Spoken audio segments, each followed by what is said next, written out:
Hello. So, someone's been putting up these signs that say, "Hey, white person," across Toronto, and it's, causing a media shitstorm and all that stuff. I thought I would pour gas on the fire by responding to these comments. Hey, white person. I generally prefer it when people refer to me by my name rather than accidents of birth that I had absolutely no control over. I don't walk around thinking, "Oh, I'm a white person, I'm a white person, I'm white, I'm white, I'm white." I'm just me. I'm a consciousness with eyes peering out, ears listening in, a mouth blabbing too much. I just think of me as me. Hello, I'm Kyle. Tired of political correctness? Fuck yeah. Wondering why only white countries have to become multicultural? Have you been to other countries? Because I have lived overseas. Here is a map from the Harvard Institute for Economic Research showing the ethnic diversity across the globe. To me, this looks like Europe and Australia, which I believe are predominantly white, have some of the lower diversity rates. Africa, on the other hand, has some of the highest diversity rates. Do you consider Africa to be predominantly white? The reason immigrants are coming here is because we have built a culture that is more successful than most. And for the most part, people are just looking for a decent life. They just want good things for themselves and their families. It could be argued that many of their values conflict with our own, and that may be true. But I don't believe that we are so meek and so frail and fragile that a small number of immigrants can destroy everything we've built together. I believe we're stronger than that. And despite what you may think, this map from the World Values Survey shows that overall, immigrants are welcome here. Figured out that diversity only means less white people? That's not how it works. You can have the same number of white people plus additional people, or you could have more white people and even more additional people. The only reason we have for less white people is white people aren't fucking enough and making more white people. That's all there is to it. We're not reproducing enough to sustain our numbers. Instead of hating others, how about letting some romance into your life? And on the off chance that your sexual preference makes you unable to reproduce, that's no reason to stop you from trying. Sick of being blamed for all the world's problems. I do not feel like I have been personally blamed for all the world's problems. It's true that the rich billionaire class I see are taking a lot of the blame. Among the bankers and heavy industry owners, most of those people do happen to be white. But they are not being blamed because they are white. They're being blamed because of their unethical behavior. A number of these billionaires are oil billionaires, and a lot of them come from Saudi Arabia, and I don't believe that people from Saudi Arabia are generally seen as white. Tired of being told you're a racist for celebrating your heritage? I've never been called a racist for celebrating St. Patrick's Day. In fact, the city even holds an annual parade for it.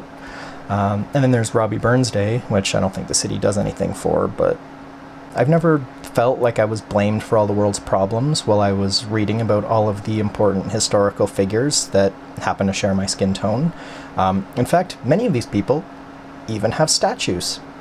Now, if your argument is about how many of these statues are being removed or spit upon or criticized because the people depicted by those statues hold views that are no longer acceptable in our culture, then I would have to agree with you, because personally, I believe that historical figures should be judged relative to their values of the time they lived in, not the values of our own time.